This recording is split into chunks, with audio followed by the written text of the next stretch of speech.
kasih pemirsa, masih bersama kami tentunya di dialog khusus bersama Kemenkumham.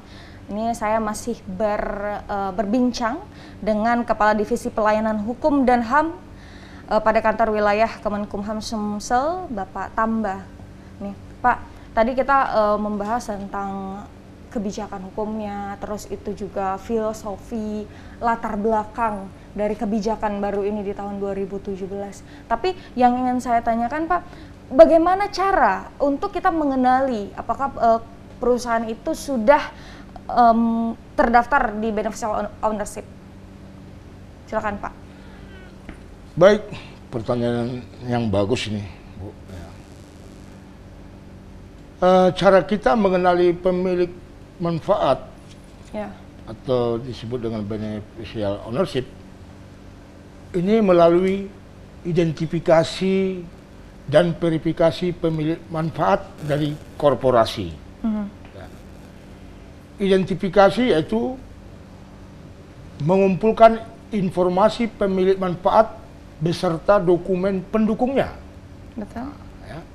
Sedangkan, ya kan, verifikasi pemilik manfaat itu memastikan kebenaran informasi pemilik manfaat dengan meneliti kesesuaian antara informasi pemilik manfaat dari korporasi dengan segala dokumen pendukung. Baik. Nah, itu kira-kira. Nah, kalau untuk pihak mana saja, Pak, yang harus atau yang wajib memberikan identifikasi atau verifikasi tersebut? Baik, pihak-pihak yang wajib untuk menyampaikan informasi pemilik manfaat dari korporasi ini ada 3 bagian, yaitu 1, sebagai pendiri atau pengurus dari korporasi. Kemudian pihak lain yang diberi kuasa oleh pendiri atau pengurus korporasi untuk menyampaikan informasi pemilik manfaat dari korporasi. Yang ketiga, notaris. Nah, notaris ini harus bekerja sekuat tenaga ya, untuk menyampaikan informasi dari pemilik manfaat. Kebetulan notaris ini ada ya, di bawah Kementerian Hukum dan HAM. Baik. Dan notaris diberikan ya kan tugas ya kan untuk sejauh itu ya memberikan informasi tentang kliennya ya kan, tentang seluruh pemilik manfaat tadi. Itu kira-kira, Bu. Oke, berarti yang wajib memberikan informasi itu adalah yang punya, yang pemegang pemilik manfaatnya itu ya Pak ya. Terus juga notaris juga bisa mendaftarkan atau menyampaikan informasi BO ini, beneficial ownership ini ya Pak ya. Tapi kalau untuk instansi, mereka menyampaikan informasinya itu kemana Pak? Instansi yang berwenangnya itu apa?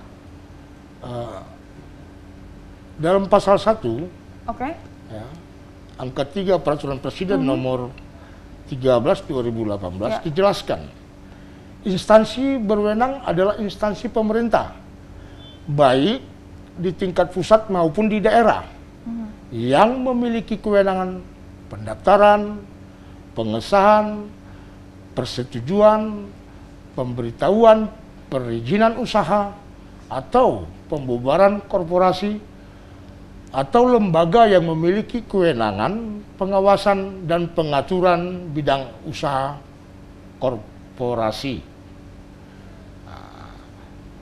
Jadi jika kita melihat aturan tersebut, instansi berwenang itu meliputi ya, Kementerian Hukum dan HAM, Kementerian Koperasi dan Usaha Kecil dan Menengah, serta Kementerian Perdagangan, Bank Indonesia, dan Otoritas Jasa Keuangan yang disebut dengan OJK. Baik, berarti ada 5 ya, Kementerian Hukum dan HAM, Kementerian Koperasi dan UKM, terus Kementerian Perdagangan, OJK, dan Bank Indonesia. Itu yang instansi yang berwenang. Jadi kita harus menyampaikan informasi itu kepada 5 instansi ini. Itu pilih salah satu atau ada sistemnya? Semua bisa itu.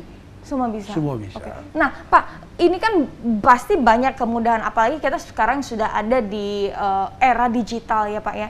Nah, apakah itu harus membawa informasi atau membawa data-data yang sedemikian banyaknya ke instansi yang berwenang, atau bisa langsung melalui website untuk mendaftarkan itu? Bisa dia melalui website. Yang saya tahu itu website AHU ya Pak? AHU ya? Jadi ya kan, di dalam pengungkapan beneficial ownership atau kepemilikan manfaat ini, pihak-pihak yang wajib menyampaikan informasi pemilik manfaat ini, yang salah satunya adalah notaris. Ya. Tadi saya sudah sebut notaris itu sangat harus betul-betul melaksanakan tugas ini. Dia sangat berperan besar. Harus aktif ya Pak? Harus aktif ya. Betul. Jadi notaris sebagai pihak yang berperan dalam membuat akta pendirian korporasi juga memiliki tugas untuk menerapkan prinsip mengenali pengguna jasa dan pemilik manfaat dalam pendirian korporasi dengan cara mengisi kolom di website. Itu ada di website website AHU ya. AHU itu Administrasi Hukum Umum, Direktorat Jenderal Administrasi Hukum Umum yang ada di Kementerian Hukum dan HAM di Jakarta. Oh, jadi bisa dengan kemudahan menyampaikan informasi itu melalui website www.ahu.co.id. Oh, begitu Pak. Dan juga Bapak selalu mention notaris. Notaris ini mempunyai peran besar dong Pak ya untuk menyampaikan informasi tentang beneficial ownership ini.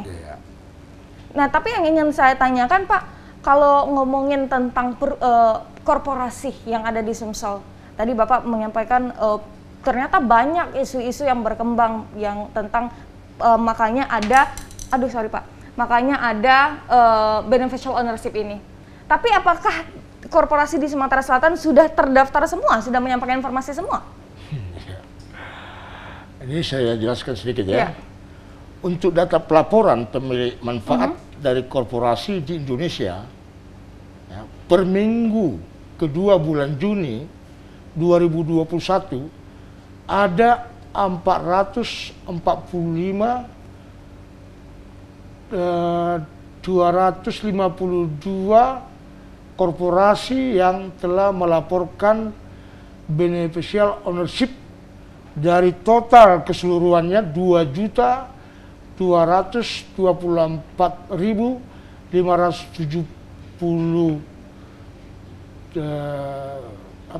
yang tercatat. Itu di Indonesia? Di dalam database AU ya. Iya. Itu yang di Indonesia, itu seluruh Indonesia. Kalau di Sumatera Selatan gimana Pak? Jadi kalau saya lihat ya 20%,2% ya. Itu yang tercatat tadi, 20%,2% itu tercatat di AU. Baik. Ya. Untuk di Sumatera Selatan sendiri, persentase korporasi yang sudah mengisi data beneficial ownership ada di angka 25,43%. Nah, ya. Ini berarti 1/4, 1/4-nya di Sumatera Selatan ini sendiri. Apakah ada ini Pak, ada program khusus untuk gimana pengawasan tentang sadarnya untuk menyampaikan informasi BU ini? Jadi sebenarnya untuk Sumatera Selatan ini masih kecil ya, untuk mendaftarkan korporasi ini ya. Betul.